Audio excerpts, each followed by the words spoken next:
First attraction. Prachi ने जैसे ही Instagram open किया, उसके पास एक अनजान शख्स की फ्रेंड रिक्वेस्ट आई। प्राची एक सुसंस्कारित लड़की थी। किसी अनजान शख्स को अपनी फ्रेंड रिक्वेस्ट में जगह देना उचित नहीं समझा। प्राची का अधिकतर समय पढ़ने में जाता था। पढ़ाई करते समय जब वो यदा कदा उबाऊ महसूस करती थी तो बैडमिंटन खेल लिया करती थी।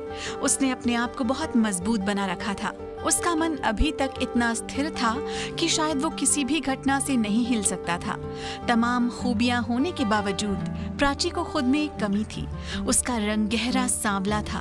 प्राची जिस अभिजात्य वर्ग से आती थी, उसमें शादी विवाह में गौर वर्ण को प्राथमिकता दी जाती थी। प्राची को भी घर वालों ने शुरू से यही कह रखा था कि अगर ठीक ठाक पढ़ लेगी या सरकारी नौकरी लग जाएगी तो तुझे अच्छा घर बार मिल जाएगा, नहीं तो 2 जून की रोटी मिले ऐसा घर बार मिल जाए, उसका भी ठिकाना नहीं। प्राची ने भी एक जिद बना रखी थी, जैसे सरकारी नौकरी ही उसके जीवन का उद्देश्य हो। ऐसी चीजें जो उसके मन को भटकाएं, वो अपने जीवन में नहीं लाना चाहती थी। प्राची ने क्लर्क के लिए कुछ दिनों पहले जो एग्जाम दिया था, आज उसका रिजल्ट आ गया और प्राची को भीलवाड़ा में घर से तकरीबन 300 किलोमीटर दूर ज्वाइनिंग मिल गई। जॉब लगी उस समय प्राची की उम्र तकरीबन 22 साल रही होगी। लड़की उम्र से भी परिपक्व हो गई है और अपने पैरों पर भी खड़ी हो गई है। इसलिए उसके पिता राजेंद्र प्रसाद ने प्राची के लिए रिश्ता देखना शुरू कर दिया। प्राची के जॉब में होने के बाद भी कहीं ना कहीं उसके विवाह में अड़चनें आ ही रही थी। कभी उसका रंग सुंदर ना होने की वजह से लड़का मना कर देता, तो कभी लड़के का परिवार मना कर देता। इसी तरह 2 साल बीत गए। लोगों ने भी ताने मारने शुरू कर दिए थे कि जवान लड़की को कब तक घर में बिठा कर रखोगे, कोई बेरोजगार लड़का ही देख लो। अब प्राची के पापा के सामने 2 समस्याएं थीं। पहली तो लड़का मिल ही नहीं रहा था। दूसरी समस्या ये थी कि अगर वो बेरोजगार लड़का देखता है तो लोग वैसे ताने मारेंगे कि प्राची में क्या कमी थी जो मेल भी नहीं मिलाया, बिना मेल के ही शादी कर दी। बड़ी मुश्किल से प्राची के पिता ने एक जगह बात चलाई। लड़का कलेक्टर साहब के दफ्तर में बाबू था। कलेक्टर साहब के दफ्तर में बाबू होना भी किसी अधिकारी के स्तर से कम नहीं होता। साथ में लड़का खानदानी था। आसपास के गांवों में अत्रि परिवार के नाम का डंका बजता था। यही सोचकर राजेंद्र प्रसाद ने प्राची का रिश्ता उस घर में करने की ठान ली थी। आज लड़का प्राची को देखने आया था। प्राची का ये पहला एक्सपीरियंस नहीं था जब उसे कोई लड़का देखने आया हो। इससे पहले भी प्राची को काफी लड़के देखकर जा चुके थे। लड़के के सामने आने पर जैसे ही प्राची की नजर लड़के पर पड़ी, प्राची विस्मित हो गई। आज तक उसे जितने भी लड़के देखने आए थे, वो सब उसमें से आधे भी सुंदर नहीं थे। बातचीत का सिलसिला शुरू हुआ। लड़के ने अपना नाम बताकर शुरुआत की। प्राची को उम्मीद थी कि सुरेन भी अन्य लड़कों की तरह उसे रिजेक्ट कर देगा, क्योंकि सुरेन को उससे भी बेटर लड़की मिल सकती है। लेकिन शाम को आए एक कॉल ने प्राची को एहसास दिलवा दिया कि अब उसके भी भाग्य बदलने वाले हैं। सुरेन ने घर वालों के प्रतिरोध के बावजूद प्राची से रिश्ते की हामी भर दी थी, लेकिन सुरेन के घर के माली हालत ठीक न होने की वजह से उन्होंने रिश्ता करने में 2 साल का वक्त मांगा। राजेंद्र प्रसाद ने उन्हें सहर्ष वक्त दे दिया। इसी दौरान प्राची के पास एक अजनबी शख्स की बार-बार इंस्टाग्राम पर फ्रेंड रिक्वेस्ट आने का सिलसिला शुरू होता है। शुरू में प्राची ने कई बार इग्नोर किया और रिक्वेस्ट को डिलीट कर दिया, लेकिन बार-बार आने से उसने सोचा चलो एक्सेप्ट कर लेते हैं। उस शख्स ने प्राची की प्रोफाइल में सभी फोटो पर जबरदस्त कमेंट्स किए। प्राची को लगा शायद कोई टैलेंटेड बंदा है। धीरे धीरे दोनों में बातें होने लगी। ये प्राची का फर्स्ट अट्रैक्शन था। अट्रैक्शन प्यार में बदला। प्राची जिस लड़के से बात किया करती थी, उसका नाम बंटी था।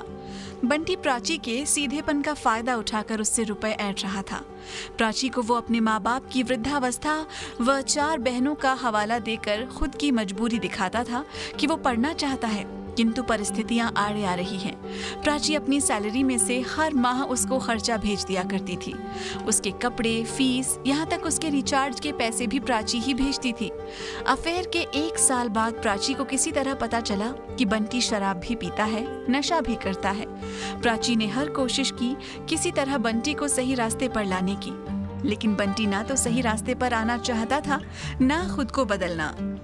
हालांकि वो प्राची के सामने दिखावा करता था कि उसने खुद को बदल लिया और प्राची उसकी बातों पर भरोसा भी कर लेती थी। कुछ दिनों बाद प्राची की सगाई सुरेन से तय हो गई। प्राची ने तमाम कोशिशें की किसी तरह सगाई टूट जाए तो बंटी से उसकी शादी आसानी से हो जाए। बंटी के प्रति चलते आकर्षण के सुरेन प्राची को फूटी आंखों नहीं सुहाता था। बंटी को भी इस बात की भनक थी कि अगर दोनों का रिश्ता सही रहेगा तो तेरा रास्ता बंद हो जाएगा। रास्ता बंद होने का एक मतलब ये भी था कि प्राची की तरफ से उसको मिलने वाले सभी रुपए मिलने बंद हो जाएंगे। इसलिए मौका मिलने पर वो प्राची को भड़काने की कोशिश करता रहता। प्राची के दिलो दिमाग पर उसने इस कदर असर कर दिया था कि बंटी के सिवाय उसे कुछ सही या गलत नहीं दिखता। वो उसके झूठे प्रेम के मकड़ जाल में उसी तरह फंस चुकी थी जिस तरह जादूगरी का खेल दिखाने वाला सम्मोहित करके सबको बांध लेता है और फिर वो जो दिखाना चाहता है वही दिखता है। प्राची ने अनमने मन से शादी की। उस पर बंटी का नशा अब भी नहीं उतरा था। उसने कुछ दिनों बाद बंटी को मिलने का वायदा कर रखा था। शादी के चौथे दिन सुरेन ने प्राची को जल्दी से तैयार होने के लिए कहा। उन्हें किसी से मिलने जाना था। प्राची हैरान थी। अचानक बने इस प्रोग्राम से वो सोच रही थी, इस तरह अचानक किससे मिलने? दोनों तैयार होकर गाड़ी में बैठकर निकल चुके थे। सुरेन ने महिला सुधार गृह के नजदीक जाकर गाड़ी रोक दी। दोनों अंदर जाते हैं। आओ प्राची, तुम्हें किसी से मिलाना है। सामने एक लड़की खड़ी थी जो कुछ सामान्य हालत में नहीं दिख रही थी। ये मनीषा है, जानती हो? खैर, तुम कैसे जानोगी? अपनी जेब से मोबाइल निकालकर एक तस्वीर दिखाता है। प्राची उस तस्वीर को देखते ही सर पकड़कर बैठ जाती है। उस तस्वीर में मनीषा और बंटी इतने क्लोज खड़े थे कि उसको देखकर कोई भी अनुमान लगा सकता था कि उनका रिश्ता सहज नहीं था। बंटी ने सिर्फ तुम्हारी ही फीलिंग्स के साथ खिलवाड़ नहीं किया। मनीषा दीदी भी डॉक्टर थी और तुमसे ज्यादा उसे सपोर्ट करती थी, लेकिन बदले में क्या मिला? बेवफाई, धोखा, भावनाओं से खिलवाड़। प्राची को लग रहा था अब सुरेन को पता लग जाने से उसका डाइवोर्स पक्का है और अब कौन मुझे एक्सेप्ट करेगा? समाज, घर वाले या रिश्तेदार? हर कोई ताना देगा।